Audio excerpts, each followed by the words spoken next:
যেই গৌর সেই কৃষ্ণ, সেই জগন্নাথ হরি গৌরে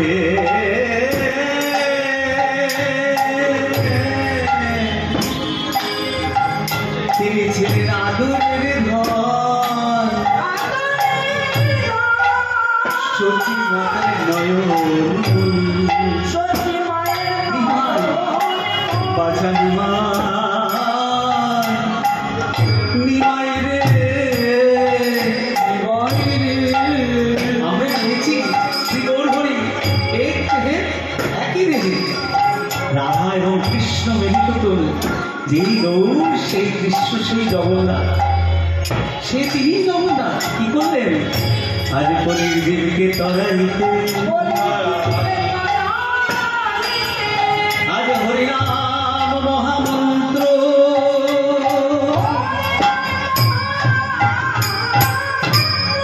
এই নাম যজ্ঞের অবতারণা করে আমার মহাপ্রভু কাছে জীবের জন্য ভাবছেন, কলির জীবের জন্য ভাবছেন কি করে কলির জীবকে আমি উদ্ধার করব। কি হলো? তিনি ছিলেন গৌরাঙ্গ, আমরা কি বলেছি শ্রী গৌরাঙ্গ, খুব দুষ্ট ছিলেন, নৈবেদ্য দিতেন মায়েরা গঙ্গার পাড়ে, চুরি করে খেয়ে নিতেন, বলতেন আমাকে তারা পুজো কর, আমি ঈশ্বর, আমাকে তারা পুজো কর, খুব দুষ্টুমি করতেন। সতী মাতা নয়নের মণি এই নবদ্বীপে থেকে তিনি আজ শ্রী গৌরাঙ্গ থেকে কি হলেন? শ্রীকৃষ্ণ চৈতন্য মহাপ্রভু। কি করি কলির জীবকে তরাইতে গৌরাঙ্গ থেকে মহাপ্রভু হলে আজ অচল জগন্নাথ থেকে সচল জগন্নাথ হয়ে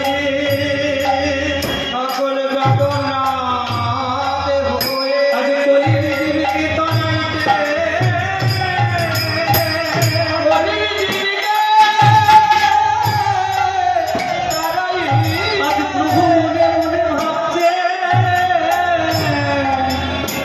সন্ন্যাস নেব, আমি সন্ন্যাস দিতে হবে, কারণ জীবের দুর্গতির শেষ নেই।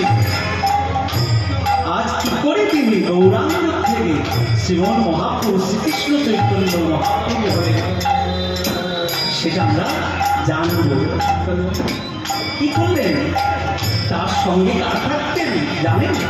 বাসুদেব ঘোষ সর্বক্ষণ সঙ্গে সঙ্গে থাকতেন, মহাপ্রভু যখন লিখে করছেন সঙ্গে সঙ্গে লিখে ফেলতেন, সঙ্গে সঙ্গে লিখতেন। যেমন মীরাবাই লিখতেন,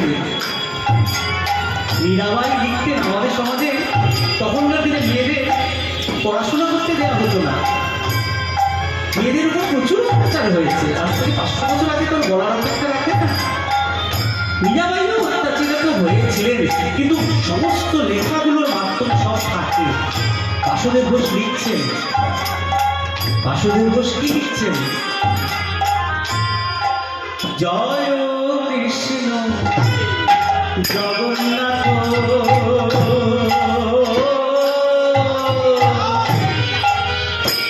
সচিবন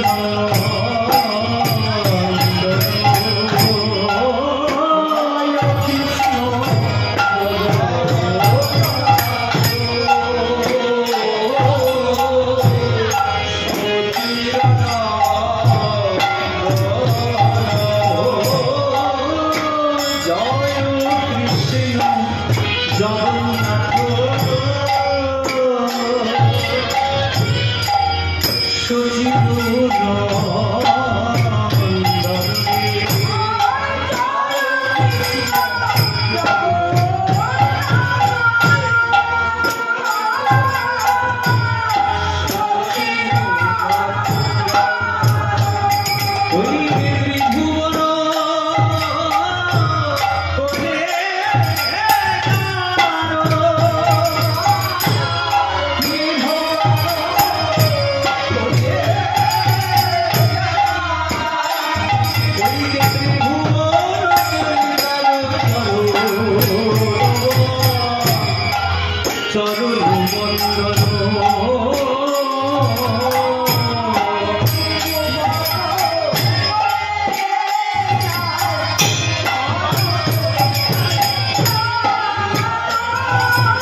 চলে চার হাত লীলা চলে জগন্নাথ শঙ্খচক্র গদা করছে লীলা চলে শঙ্খচক্র গদা পত্র ধরো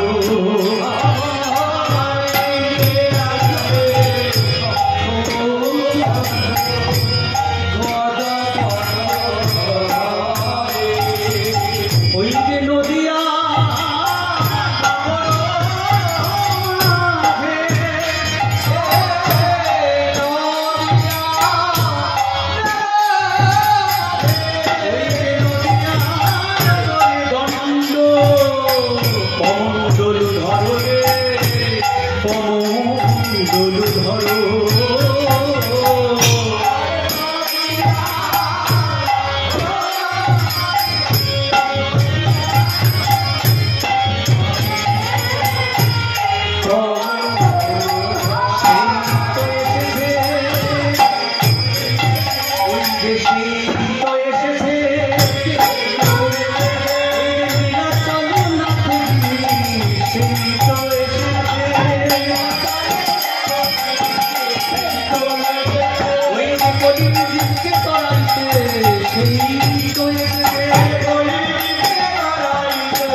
আমি জিজ্ঞেস করবো নাকি নবদ্বীপ যাইনি আমরা সবসময় ধানের ঘাস দেখতে চাই মনে হয় ধানের ঘাস ঘন ঘরে যে মা বাবা যে সবচেয়ে বড় ঈশ্বর এটা আগেই ভুলে যাই আমরা কি ঘেন্না লাগে একদম ভালো লাগে না গোপাল যখন মায়ের কোলে যাচ্ছে গোপাল কি লীলা করেননি মায়ের সঙ্গে কোন লীলাটা করেননি মা তো মেরেছেন গোপালকে এই লীলা আস্বাদনের জন্য তো গোপাল এসছে কিন্তু আমরা তো পারি না গো বাবা মা কিছু বাবা মার সঙ্গে আমাদের সম্পর্ক ভালো কারোর হয় না আমরা সেই জায়গাটা রাখতে পারি না আবার বলছি যে আমাদের ঘরেই রয়েছেন ঠাকুর আর কে নদিয়া মহাপ্রভু নবদ্বীপের মহাপ্রভু তিনি কিন্তু জগন্নাথ বাসুদেব ঘোষ লিখে গেছেন আমি বলছি না আমি বৈষ্ণব পদাবলী কীর্তন করছি এখানে কোনো বাইরের গান নয় কোনো রবীন্দ্রসঙ্গীত নয় নজরুলগীতি নয়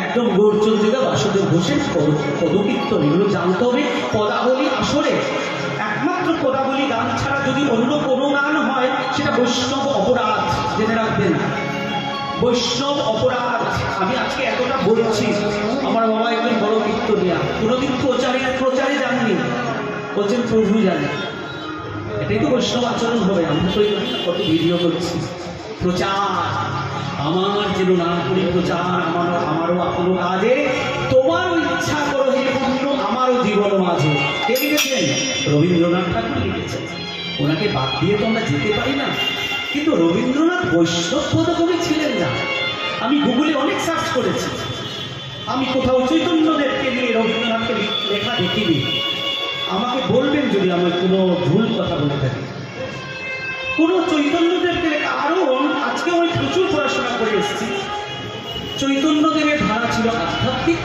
রবীন্দ্রনাথ ছিলেন নিরাকার ব্রহ্মের উপাসক যার কোনো আকার নেই হ্যাঁ আমাদের গীতায় রয়েছে তিনি আকার তিনি সাকার কিন্তু চৈতন্য মহাপ্রভু বলছেন কৃষ্ণ কৃষ্ণ পদে মতি হোক স্বয়ং সার্বভৌম এত অহংকারী ছিলেন সার্বভৌমের সঙ্গে আমি তো রবীন্দ্রনাথের পার্থক্য দেখি না কেন রবীন্দ্রনাথের লেখা নেই চৈতন্য প্রভু নিয়ে নিরাকার ব্রহ্ম তিনি তো আমাদের পাশে শ্রীরামকৃষ্ণ রয়েছেন বলছেন মাথা তাহলে এটা আমরা বিশ্বাস করি না তিনি আকারও চৈতন্যদেবের যে ফিলসফি দর্শন হচ্ছে তিনি আছেন মূর্তির মধ্যে আমি যাচ্ছি লীলায় যাচ্ছি আস্তে আস্তে কিন্তু আবারও বলছি পদাবলীর আসরে রবীন্দ্রসঙ্গীত নজরুলগীতি আমি আবার বলছি আমি খুব রবীন্দ্রসঙ্গীত নজরুলগীতি গাই কিন্তু নিষিদ্ধ আমি বলছি সেবা অপরাধ।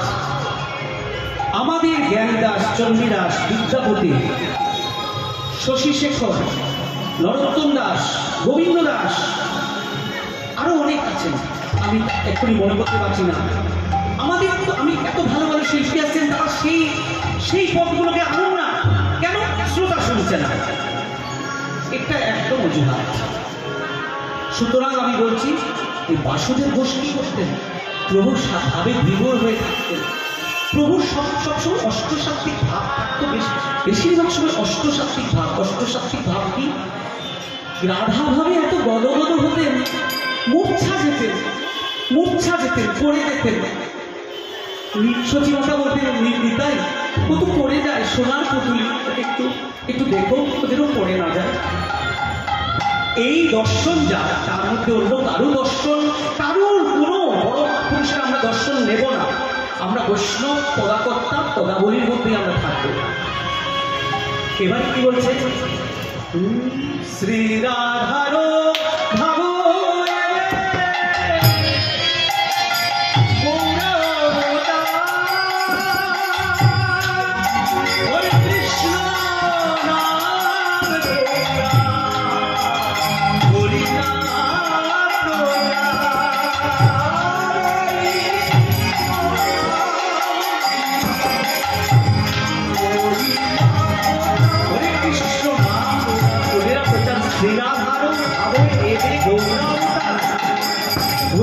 রাধা আজ ধাম নবদ্বীপে শ্রীবাসবন মাঝে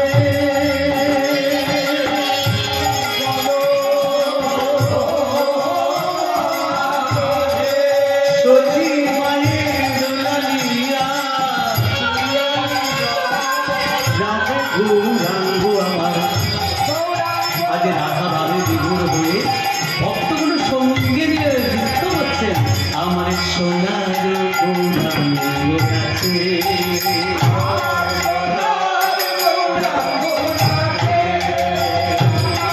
সোনার গৌরাঙ্গ কাছে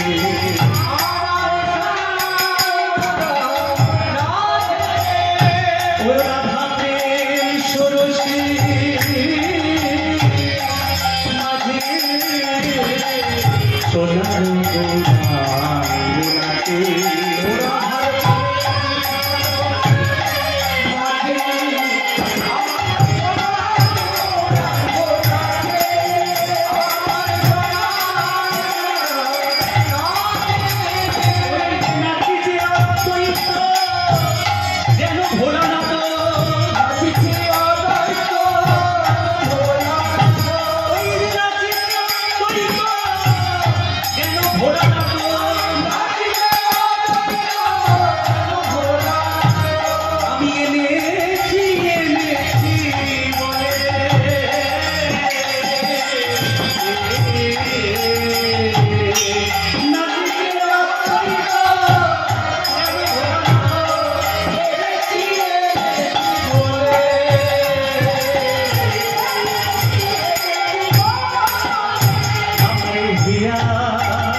ভোলানাথ তুমি যে বসে আছেন, ভোলানাথ কে?